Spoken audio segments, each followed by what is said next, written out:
భూమి యొక్క కోతను అడ్డుకుంటుంది మన చెట్టు, అడుగున అడ్డుకుంటాయి భూమి కోతని. అంతేకాదు కదా, ఒక చెట్టు రోజుకు 21.77 కిలోల లీటర్ల ఆక్సిజన్ ఇస్తుంది. ఒక చెట్టు అన్ని లీటర్ల ఆక్సిజన్ ప్రయాణిస్తుంది. ఎంత విషయం చూడండి. మనం హాస్పిటల్ పోతే ఆక్సిజన్ పెడితే గంటకు 200 రూపాయలు చూస్తారు డాక్టర్ నర్సింహంలో. అటువంటిది మన చెట్టు విన్నరా 22 లీటర్ల వాయువు ఇస్తుంది. ఒక పెద్ద చెట్టు ఒక రోజుకు 4 వ్యక్తులకు సరిపడే ఆక్సిజన్ ఇస్తుంది. ఒక పెద్ద చెట్టు 4కి సరిపడే ఆక్సిజన్ ఇస్తుంది చూడండి. అలాగే 10 ఏసీలు రోజు 20 గంటల పాటు నడిస్తే ఎంత చల్లదనం ఉంటుందో ఒక చెట్టు అంత ఏసీ ఎంత చల్లదనం కలిగిస్తుంది. చెట్లు ఉన్న ప్రాంతంలో ఏసీ అవసరమే లేదు కదా. అలాగే 1 కేజీ కలుపు తయారీకి ఏంటంటే ఆ చెట్టు మొత్తం కార్బన్ డైఆక్సైడ్ తీసుకుంటుంది. 1.5 కేజీల కార్బన్ డైఆక్సైడ్ తీసుకొని చెట్టు కలుపును తయారు చేస్తుంది. ఒక మోటార్ వాహనం 10,000 మైళ్ళు దూరం ప్రయాణిస్తే ఎంత కాలుష్యం వస్తుందో ఈ చెట్లు 15 చెట్లు మొత్తం లాగేస్తుంది చెప్పినట్టుగా. అలాగే చెట్లు పైకి ఉన్న నీటిని కూడా లాగేసి వర్షాన్ని కలిగిస్తాయి. 40% మందులు అడవుల నుంచి వస్తాయి. అడవుల పైన ఆరోగ్య తీసుకున్న వాళ్ళు ఇందులో మందులు పువ్వులు కాయలు అమ్ముకునే వాళ్ళు. అలాగే అడవుల పరిసర ప్రాంతాల్లో ఆక్సిజన్ గాలి శాతం పెరిగి చుట్టుపక్కల పెరిగి ఆరోగ్యం బాగుంటుంది. మనిషి విలువైంది ఏంటిది? ఆరోగ్యం. ఇప్పుడు ఢిల్లీలో ఉండలేదు. ఢిల్లీలో మొత్తం మీద పొల్యూషన్ అయిపోయింది కాబట్టి అంటే అక్కడ వెహికల్స్ అని బ్యాన్ చేశారు, పెట్రోల్ వెహికల్స్. అదే ఇప్పుడు మన ఈ ఉత్తూరులో ఉన్న ఎంత మంచి చక్కగా గాలి ఉంటుంది, అది ఎంత ఆరోగ్యం కూడా ఎంత మంచి అంతా మనం చూస్తుంటే నువ్వు చూస్తే ఎంత ఆరోగ్యంగా ఆనందంగా ప్రకాశం చూడండి, ఎంత స్ట్రాంగ్ వికాసం, మంచి ఆక్సిజన్, మంచి వాతావరణం. అలాగే ఇంత మరి చెట్ల వల్ల ఆహారం లభిస్తుంది. ఇదంతా సో ఇంత చెట్ల వల్ల ఇంత లాభం ఉంది కాబట్టి ఈ చెట్లను కాపాడితే దేశాన్ని కాపాడినట్టు, ఈ చెట్లను అడవిని కాపాడినట్టు, సమాజాన్ని కాపాడినట్టు. అంటే మీరు చేయబోయే పని ఎఫ్పిఓ అనే పని ఒక ఉద్యోగం ఏంటంటే ఒక ఫీట్ అవసరం 1000 ఎకరాలకు అడవిని కాపాడుతుంది. అంటే 1000 ఎకరాలు అవ్వాలంటే ఎంత ఆక్సిజన్ బయటకు వస్తుంది, ఎంత వాతావరణ పొల్యూషన్ తగ్గిపోతుంది, ఎంత విలువైనది. కాబట్టి దాన్ని రక్షించే వాళ్ళు ఎవరు? మీరు. అంటే మీరు ఎంత గొప్ప వాళ్ళు అర్థమవుతుందా? ఈ ఉద్యోగం చాలా గొప్పది. చిన్న ఉద్యోగం కాదు కదా. ఒక ఫారెస్ట్ మీద ఒక అధికారి, ఒక అధికారి అటువంటి ఉద్యోగాన్ని మీరు పొందబోతున్నారని మీకు ఉండాలి. సో ఇప్పుడు మీకు తెలిసింది ఏంటంటే ఈ ఉద్యోగం ఎంత విలువైందో తెలిస్తే మీరు చాలా ఉంటారు. ఒక మీలాంటి అబ్బాయి కూడా ఇట్లా మామూలుగా పోతుంటే బయట రాళ్ళు దొరికినాయి, రాళ్ళు దొరుకుతుంటే ఇట్లా ఎగరేసుకుంటూ పోతున్నాడు, ఎట్లా ఎగరేసుకుంటూ పోతున్నాడు. నాలాంటి జియాలజీ పడిపోతాం. నాలాంటి జియాలజీ చూసి అని ఇది రాయి కదా బాబు, ఇది రాయి కాదు, ఇది వజ్రం లాంటిది, వజ్రం అని చెప్పగానే ఏం చేస్తారు? ఒక్కసారి ఒక వజ్రం అని చెప్పి జాగ్రత్త పట్టుకొని పోయి జైలు పట్టుకొని పరిగొప్పలేస్తారు. అంతకుముందు అదే రాయిని పట్టుకొని పడేసుకుంటూ పోయినాడు. కానీ చివరికి అది వజ్రం అని సరిగ్గా జాగ్రత్త పడ్డాడు. నేను కూడా చెప్పేది అదే, ఈ ఉద్యోగం చాలా గొప్ప ఉద్యోగం. కాబట్టి ఈ ఉద్యోగం కోసం మీరు ప్రయత్నం చేయాలి. వేణుమూర్తి గారు చక్కగా మాట్లాడారు, ఎంత బాగా మాట్లాడారు. అసలు మనం ఏంటంటే ఏంటంటే ఇప్పటికీ ఇప్పుడు మీలాంటి ఎన్ని సంవత్సరాలు కూడా మనం అంతా ట్రై చేస్తామంటే అందరి గురించి మాట్లాడతాం. మనం మాట్లాడేది లేదు, సినిమాల గురించి మాట్లాడతాం, ఇన్స్టాగ్రామ్ గురించి మాట్లాడతాం, నిత్యంలో మాట్లాడతాం, ఇప్పుడు యుద్ధం గురించి మాట్లాడతాం, అన్ని విషయాల గురించి మనం మాట్లాడతాం, అన్ని విషయాల గురించి మాట్లాడతాం. నా ప్రశ్న ఒకటి, సార్ ఏంటంటే మీ గురించి ఎప్పుడు మీరు మాట్లాడుకున్నారా? మీ గురించి మీరు ఎప్పుడు ఆలోచించారా? 10th అయిపోయింది, ఇంటర్మీడియట్ అయిపోయింది, డిగ్రీ అయిపోతుంది, పీజీ అయిపోతుంది, వయసు వస్తుంది, వయసు పెడుతుంది, ఇంత ముందు పోతున్నామే. ఈ వయసు మన ముందు ఎలా ఉండాలి, మన జీవితం ఎలా ఉండాలనే ఆలోచన మనకున్నట్లయితే ఇట్లా ఉండదు. చూడండి, డిగ్రీకి వస్తారు, 10thలో 100% రిజల్ట్, ఇంటర్మీడియట్లో ఒక 50% రిజల్ట్, డిగ్రీకి వచ్చే వరకల్లా 30% రిజల్ట్ వస్తుంది. ఆలోచించండి. స్టూడెంట్స్ డిగ్రీలో అడ్మిషన్ తీసుకున్న తర్వాత కాలేజీ రాకుండా చదువుకోకుండా మరి ఆ ఎగ్జామ్స్ ఎందుకంటే 3 ఏళ్ళ కాలం ఎంత వేస్ట్ చేస్తుందో, 3 ఏళ్ళ పాటు వేస్ట్ చేస్తున్నాం. ఎంత విలువైన జీవితం పోతున్నది. ఎందుకంటే నాకు చదువు పట్ల అవగాహన లేదు, కాలేజీ పట్ల అవగాహన లేదు, తన పట్ల నాకు ఇంట్రెస్ట్ లేదు. ఎంజాయ్ అనుకుంటున్నాను తప్ప ఆలోచన ఉంటాయి. కానీ కాలేజీకి వస్తాడు, కూర్చుంటాడు, పిలుస్తాడు, సార్ రా సార్ అని పట్టుకుపోయి రండి సార్, మేము 5 ఉన్నాం కానీ 5 రండి పాఠం చెప్పండి అంటాడు. పాఠం చెప్తారు, రాసుకుంటారు కదా, నోట్స్ రాసుకుంటారు. రాసుకొని ఎగ్జామ్ పెడితే ఎగ్జామ్ ఇస్తాను. నేను చూస్తుంటాను, ఎగ్జామ్ పెడితే సార్ ఎగ్జామ్ ఎల్లుండి అన్నా ఓకే సార్, వచ్చి సార్ మేము ముగ్గురే ఉన్నాం సార్, ఎగ్జామ్ పెట్టక ఐదు పెట్టమంటారు. అని చదువుకున్న తర్వాత మనం ఏం చేయాలి సార్, ఎగ్జామ్ రేపు అసలు ఇప్పుడు పెట్టాను. ఎంత ఆత్మవిషయం మనం ఉన్నా అంటే మన కాలేజీలో చదివినప్పుడు, నోట్స్ రాసుకున్నప్పుడు, రోజు పాఠం రోజు అయినప్పుడు ఏం చేయాలి, ఇంటనే మనం ఎగ్జామ్ ఆత్మవిశ్వాసం ఎందుకు లేదంటే నాకు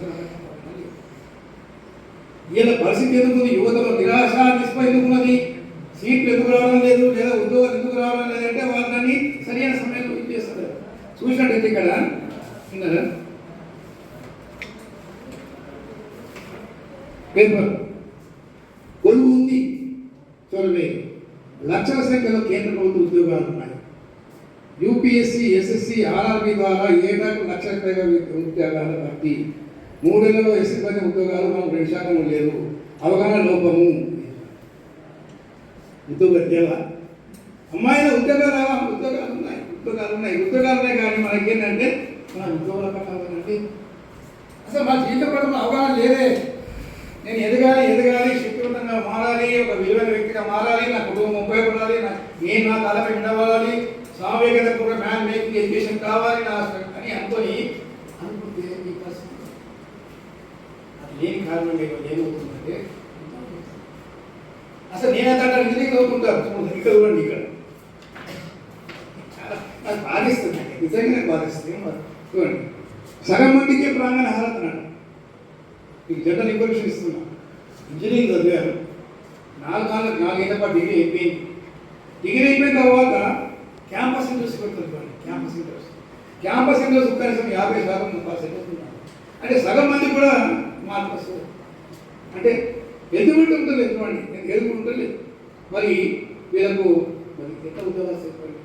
సో ఈరోజు ఇంజనీరింగ్ ఉద్యోగం ఉన్నా కానీ లాభం లేదు కదా, ఉద్యోగం ఉన్నా లాభం లేదు కదా.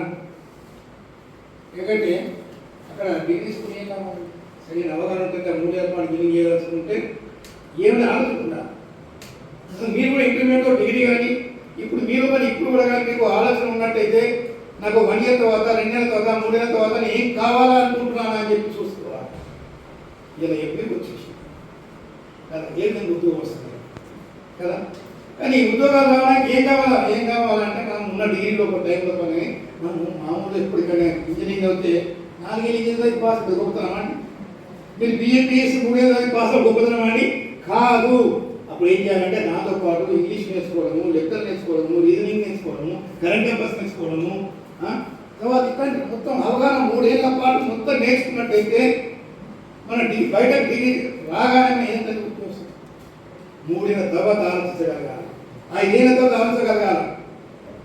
నేను డిగ్రీ అయిన తర్వాత ఏం చేయబోతున్నాను, పీజీ అయితే ఏం చేయబోతున్నాను ఆలోచన స్థితి ఉంది ఖచ్చితంగా. డిగ్రీ అయిన తర్వాత బీఏ కోసం కోచింగ్ ఉంటాం, బీఏ కోసం కోచింగ్ పోయే అవసరం లేదు.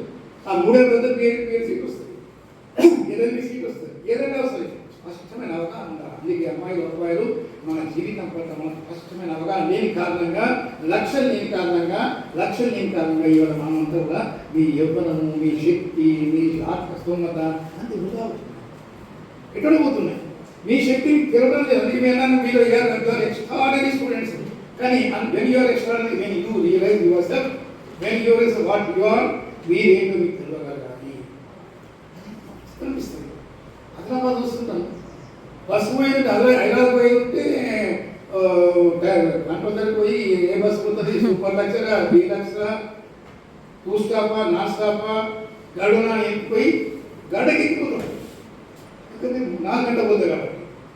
అలా డిఎన్కి ఎట్ట పోవాలా, ఆటో ఏది పట్టుకోవాలా, ఎటు పోవాలా, హైదరాబాద్ అని తెచ్చుకుంటాడు.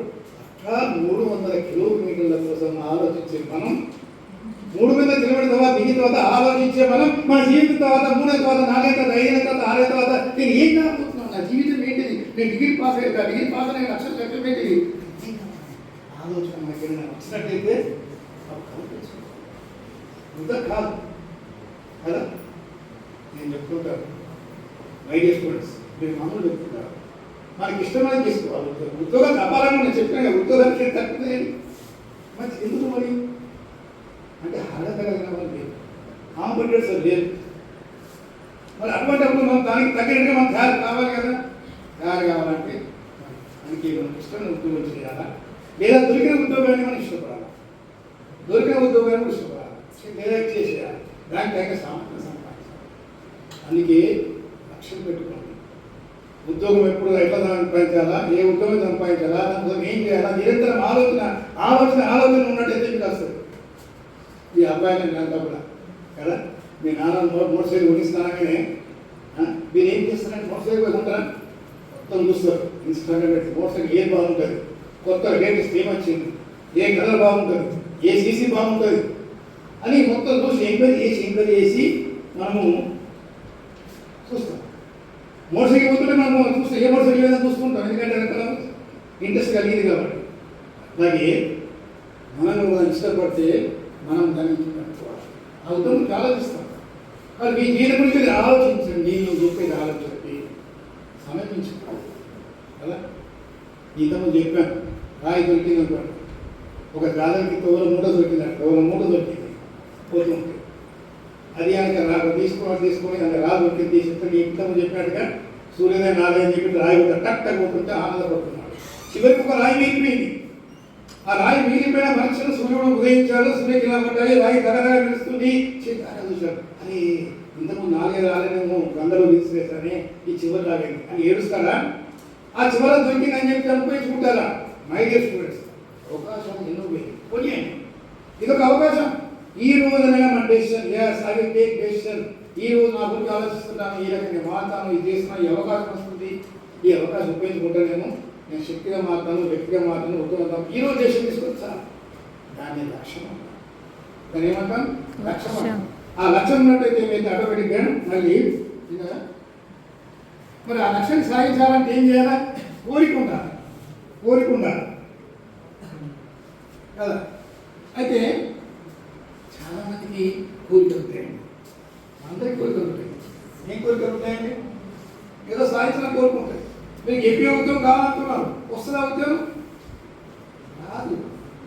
ఎప్పుడు వస్తుంది? మీలో కోరిక, ఫలించే కోరిక నువ్వు చెప్పాను వాళ్ళకి, ఫలించే కోరిక బర్నింగ్ డిజైర్, మీలో బర్నింగ్ డిజైర్ ఉన్నట్టయితే. నాకు 2 రోజుల ముందు సార్ చెప్తే ఆలోచించండి సార్, మీరంటే తయారైపోయి బ్యాగ్ పట్టుకొని సర్దుకొని కార్లు వచ్చేసి ఏం చేయాలి, ఒక ప్లాన్ పెట్టుకొని వచ్చేసి లోపల గుండెలో మంట, గుండెలో జరిక, అదే నేను ఒక యువకులు కలబోతున్నానే, వాళ్ళ జీవితాన్ని వాళ్ళకి ఆలోచన మార్చబోతున్నాను, ఆలోచన మార్చాలి, ఇలా కూర్చున్న యువకులు మామూలు వ్యక్తి కాదు, వాళ్ళ శక్తి వాళ్ళకి తెలియజేయాలా అని చెప్పి నేను వచ్చాను. అంటే ఎందుకంటే ధరించే కోరిక, మీలో ధరించే కోరిక ఉందా? బర్నింగ్ డిజైర్ ఉందా? సినిమా చూడాలని ఎంత కోరిక ఉందో, ఒక చీర కొనుక్కోవాలని కోరిక ఉందో, డ్రెస్ కొంత కోరిక ఉందో, అలాగే మన జీవితం పట్ల మన కోరిక ఉన్నట్టయితే, ధరించే కోరిక ఉన్నట్టయితే మనం ఏం సాధిస్తాం? అందరికీ కోరిక ఉండడం వేరు, సరిగ్గా కోరిక. అందుకే చాలా ఎందుకు తెలియదు. ఒక కానిస్టేబుల్ కూతురు, కానిస్టేబుల్ భార్య 26 జనవరి రిపబ్లిక్ నాడు పరేడ్ ఉండిపోయింది. పరేడ్ అందులో పరేడ్ ఉన్నాయి, ఆ రోజు ఇస్తాం పరేడ్ చేసుకుంటారు. అందరూ పరేడ్ చేసుకుంటే అక్కడ ఒక వ్యక్తి ఎదురుగా ఎస్పీ లాంటి వ్యక్తులు నిలబడుతుంటే వాళ్ళు బయట కూడా సెల్యూట్ చేసుకుంటారు. కానీ 100 మంది అయితే పోతూ ఉంటే ఆమె దూరంగా చూస్తామేంది, ఎంతమంది సెల్యూట్ చేసుకుంటూ పోతున్నారు అయిపోయింది. ఇంటికి వచ్చిన తర్వాత భర్తని అడిగింది. భర్త కానిస్టేబుల్, దాంతో ఆ అబ్బాయికి 20-27 అందరూ మనసు చేసుకుంటూ ఎవరు అంటే ఐపీఎస్ ఆఫీసర్, చాలా గొప్ప వ్యక్తి, ఐపీఎస్ ఆఫీసర్ అని అనగానే అలా నేనేమంటే కొత్త క్యాజువల్ కాదు, ఎంత క్యాజువల్ కంటే కొడతా, నేను కూడా ఐపీఎస్ అంటే ఆ మనసు ఆపేసి నువ్వు ఐపీఎస్ బాబులు గారు తప్పుకుంటున్నాడు. మన ఇంట పడింది ఐపీఎస్ అవుతాను, కానీ నువ్వు 10th పాస్గా అప్పటికే 2 పిల్లలు, పట్టణానికి పెళ్ళైంది, 2 పిల్లలు, 2 బిడ్డలు, నువ్వు 10th క్లాస్ పాస్ కాదు, మామూలు తీసుకోలేదు, ఇదే తీసుకోలేదు, కష్టపడి 10th క్లాస్ పాస్ అయిపోయింది, 40% అయిపోయింది. అది ఇంటర్మీడియట్ పాస్ అయిపోయింది, డిగ్రీ ఓపెన్ డిగ్రీ కూడా అయిపోయింది, ఇది కూడా పాస్ అయిపోయింది. సో నచ్చంగా భర్తకు అప్పుడు సీరియస్ దాకా మామూలు పెట్టాలని చెప్పి అప్పుడు డిగ్రీ అయిపోయిన తర్వాత పీజీ కూడా రాసిందానే కోచింగ్ కోసం చెన్నై పుస్తకాలు తెచ్చిచ్చాడు, పుస్తకాలు పంపించాడు, చెన్నై సెంటర్ పంపించాడు. అప్పటికే పిల్లలు తల్లికి చెప్పాడు, నీ కూడలు పోతుంది కోపడి అన్నాడు. పిల్లలు ఇద్దరు పెట్టుకుని ఆమె పంపించాడు, ఆమె కోచింగ్ తీసుకుంది, ఏడాది పాటు పుస్తకాలు పంపించాడు, అంత కష్టపడ్డాడు. ఆ తర్వాత ఆమె ఎగ్జామ్ రాసింది. ఏం ఎగ్జామ్ అది? UPSC civil service. దానికి 3 స్టెప్స్, ప్రిలిమినరీ, మెయిన్, ఇంటర్వ్యూ. ఆమె ప్రిలిమినరీ ఫెయిల్ అయిపోయింది, కాలేదు, మళ్ళా ప్రయత్నం చేస్తామేంది, రెండోసారి ప్రిలిమినరీ పాస్ అయింది, మెయిన్ ఎగ్జామ్ మెయిన్, రెండోసారి అయిపోయింది, 3వ అయిపోయింది. భర్త అన్నాడు, ఇక 3 ఏళ్ళు అయిపోయిందమ్మా, నువ్వు కాక లేదు కైలికి మీ వాచ్ ఎక్కువ అని ఓకే. ఎంత కష్టపడ్డదు మనం ఊహించదు, ఎంత కష్టపడిందో ఆమె, ఎంత కష్టపడిందో. 2 బిడ్డల తల్లి, బిడ్డ దూరంగా పెట్టుకొని మరి కష్టపడితే ఇంటర్ పాస్ అయిపోయింది, మెయిన్ పాస్ అయిపోయింది, ఇంటర్కి వెళ్ళింది, ఇంటర్లో కూడా సక్సెస్ అయిపోయింది. ఆమె అంబిక IPS చూడండి.